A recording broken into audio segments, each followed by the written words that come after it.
അത് പറഞ്ഞപ്പോൾ എനിക്കൊരു ചോദ്യം ഉന്നയിക്കാനുള്ളത്, അയ്യപ്പ സേവാ സംഘത്തിൻ്റെ സംസ്ഥാന പ്രസിഡന്റായിട്ട് ഹരിദാസേട്ടൻ പ്രവർത്തിക്കുന്നു. അയ്യപ്പ ശബരിമലയിലേക്ക് ദർശനത്തിന് പോകുന്ന നിരവധി ആളുകൾക്ക് ഭക്ഷണം കൊടുക്കുന്നു. ഇങ്ങനെയുള്ള സൽക്കർമ്മം ചെയ്യുന്നതോടൊപ്പം ഒരു വർഷം പോലും പരമാവധി അയ്യപ്പ ദർശനം മുടക്കാത്ത ഒരാൾ കൂടിയാണ് ഹരിദാസേട്ടൻ. ഇങ്ങനെയൊക്കെ ചെയ്യുമ്പോഴും ഒരിക്കലും ഒരു മതത്തിൻ്റെ പേരിൽ ഹരിദാസേട്ടൻ എവിടെയും ബ്രാൻഡ് ചെയ്യപ്പെട്ടിട്ടില്ല. അത് എന്തുകൊണ്ടായിരിക്കും? ഈ ഗാന്ധിയൻ മൂല്യങ്ങളിൽ അടിയുറച്ചുകൊണ്ട് തന്നെ ആയിരിക്കും? അല്ല, അതിന് വേറെയും ഇതുണ്ട്. ഇപ്പോൾ നിങ്ങൾ വന്ന് ഞാൻ ഡ്രസ്സ് ചെയ്യുമ്പോൾ നിങ്ങൾക്ക് കാണിച്ചു തരണമെന്ന് വിചാരിച്ചു. എൻ്റെ ഈ അരയിൽ കിടക്കുന്ന ബെൽറ്റ് പച്ച ബെൽറ്റാണ്. എനിക്ക് 18ാമത്തെ വയസ്സായപ്പോൾ 200 കഷ്ണം പറമ്പും നിലവും ഉണ്ടായിരുന്ന എൻ്റെ ആ സ്വത്തുക്കൾ മുഴുവൻ നോക്കിയിരുന്നത് കുഞ്ഞുമരക്കാർ എന്ന് പറയുന്ന ഒരു കാര്യസ്ഥനായിരുന്നു. ആ കാര്യസ്ഥൻ കെട്ടിച്ച ബെൽറ്റ് ഇന്നും എൻ്റെ അരയിൽ. ബെൽറ്റ് പൊട്ടിയാൽ എൻ്റെ സ്നേഹിതന്മാർ ബെൽറ്റ് എനിക്ക് എത്തിച്ചേരാറുണ്ട്, ഇപ്പോഴും എൻ്റെ അടുത്തുണ്ട്. ആ ബെൽറ്റാണ് എൻ്റെ അരയിൽ. അതിനും ഒരു ചരിത്രമുണ്ട്. അച്ഛനില്ലാതെ അമ്മ വളർത്തുകയാണ്. അച്ഛൻ ചെറുപ്പത്തിൽ, അതിലേക്ക് ഇപ്പോൾ കിടക്കണ്ട, ചെറുപ്പത്തിൽ അച്ഛൻ മരിച്ചുപോയി. കണ്ണെത്താത്ത ഭൂമി. എൻ്റെ നാട്ടിൽ 43 കുടുംബങ്ങളെ ഒന്നിച്ച് ചേർത്തുകൊണ്ട് അന്ന് എൻ്റെ അമ്മ ആദ്യമായി ഒരു മുസ്ലിം പള്ളി പണിയിൽ കൊടുക്കുകയാണ്. അതാണ് പോത്തനൂർ ജുമാ മസ്ജിദ്, ഇന്ന് തലയുയർത്തി നിൽക്കുന്ന പള്ളി. പാണക്കാട്, എൻ്റെ ജ്യേഷ്ഠനെ പോലെ ഞാൻ സ്നേഹിക്കുന്ന പാണക്കാട് ശിഹാബ് മരിക്കുന്നതിന് മുമ്പ് ആ പള്ളി പുതുക്കി പണി ചെയ്തു. 65 ലക്ഷത്തിനോ മറ്റോ. എന്നെ വിളിച്ചു, ഹരി നീ വരണം, ഞാൻ വരുന്നുണ്ട്, നീ വന്ന് കാണണം. ഞാൻ പോയി. അന്നാണ് അവളെ സംഘടിപ്പിച്ച സദസ്സിൽ ഞാൻ പങ്കെടുത്തു.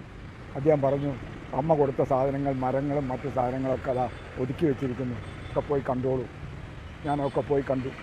അപ്പോൾ ഞാൻ കുട്ടിയായിരിക്കുമ്പോഴാണ് എൻ്റെ അമ്മ ആദ്യത്തെ പള്ളി, ഈ 43 കുടുംബങ്ങളെ ചേർത്തുകൊണ്ട് ആദ്യത്തെ പള്ളിയുടെ തുടക്കം കുറിക്കുന്നത്.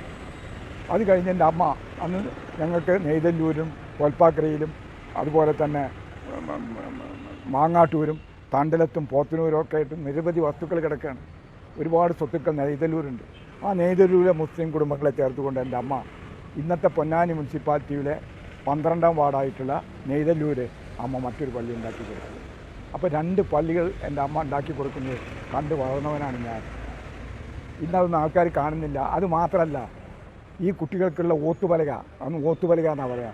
ഈ തലമുറ മനസ്സിലാക്കണതൊക്കെ, ഈ ഓത്തുപലകയിലേക്ക് മദ്രസയിൽ പോകാനുള്ള ഓത്തുപലകൾ എൻ്റെ കൊലായിൽ, എൻ്റെ കയ്യാലയിൽ ഒരു ആശാരിയെ വരുത്തി അമ്മ ഈ ഓത്തുപലകൾ മുഴുവൻ ഉണ്ടാക്കി മറ്റ് കാര്യസ്ഥന്മാരായ മൊയ്തു, അതുപോലെ തന്നെ മൊയ്തുണ്ണി, ഇവരുടെ അടുത്ത് കൊടുത്തയക്കുകയാണ് ഇന്നെന്നെ വീടുകളിലേക്ക്. അതും പോരാ, എൻ്റെ സിമെൻറ്റ് മെറ്റത്ത് വെച്ചാണ് അമ്മ ഈ കുട്ടികളെ കോൽക്കളി പഠിപ്പിച്ചിരുന്നത്. കോൽക്കളി, അതുപോലെ ദമ്പുമുട്ട് പഠിപ്പിച്ചിരുന്നത്. വലിയൊരു പെട്രോമാക്സ് സ്റ്റൂളിൻ്റെ മുകളിൽ കയറ്റിയിരുത്തി അതിൻ്റെ മുകളിൽ പെട്രോമാക്സ് വെച്ച് ഇത് പഠിപ്പിക്കുന്നത് കണ്ടവനാണ് ഞാൻ. എങ്ങനെ എനിക്ക് മറ്റൊന്നിനെക്കുറിച്ച് ചിന്തിക്കാൻ കഴിയും? എൻ്റെ അമ്മ മരിക്കുന്നവരെയും വെട്ടും കുത്തുള്ള റാത്തീവ് എൻ്റെ നാലുകെട്ടിൻ്റെ മുമ്പിലുള്ള സിമെൻറ്റ് മുറ്റത്ത് അമ്മ നടത്താറുണ്ട്. ഇപ്പോൾ ഞാൻ അനുജനോട് ചോദിച്ചു, നമുക്ക് നടത്തണ്ടേ? അപ്പോൾ അനുജനും പറഞ്ഞു, സേതു മുഹമ്മദ് തങ്ങളും പറഞ്ഞു, ഇപ്പോൾ കിട്ടാനില്ല ആളേനെ. മനസ്സിലായോ? അപ്പോൾ എൻ്റെ അമ്മ ഉണ്ടാക്കിയ ആ ബന്ധം, എൻ്റെ അമ്മയുണ്ടാക്കിയ ആ ശൃംഖല, അത് ഞാൻ മരിക്കുന്നവരെ വിടുന്ന പ്രശ്നമില്ല. എൻ്റെ ജീവിതത്തിലെ നല്ലൊരു ഭാഗം ഈ വർഗീയതയെ ഞാൻ എതിർക്കും. കാരണം ഹിന്ദുവിൻ്റെ തത്വം എന്താണെന്നറിയാമോ? ഹിന്ദുവിൻ്റെ തത്വം ലോക സമസ്ത സുഖനോ ഭവന്തു. ലോകത്തെ എല്ലാവരും സുഖത്തോടും സമൃദ്ധിയോടും സ്നേഹത്തോടും ജീവിക്കുക. അത് തന്നെയാണ് ഖുറാനിലും പറഞ്ഞിരിക്കുന്നത്. ലക്കും ദീനക്കും വലിയ ദീൻ, നിനക്ക് നിൻ്റെ മതം, എനിക്ക് എൻ്റെ മതം. അത് തന്നെയാണ് വിവേകാനന്ദൻ പറഞ്ഞത്. അറിവുള്ളവൻ അറിവില്ലാത്തവനെ പഠിപ്പിച്ചില്ലെങ്കിൽ നിന്നെ ഞാൻ രാജദ്രോഹി എന്ന് വിളിക്കുന്നു. ശ്രീനാരായണ ഗുരുസ്വാമിയും അതന്നെയാണ് പറഞ്ഞത്. ഒരു ജാതി, ഒരു മതം, ഒരു ദൈവം. പിന്നെ എന്തിന് നമ്മൾ മറ്റൊന്ന്? അങ്ങനെയാണെങ്കിൽ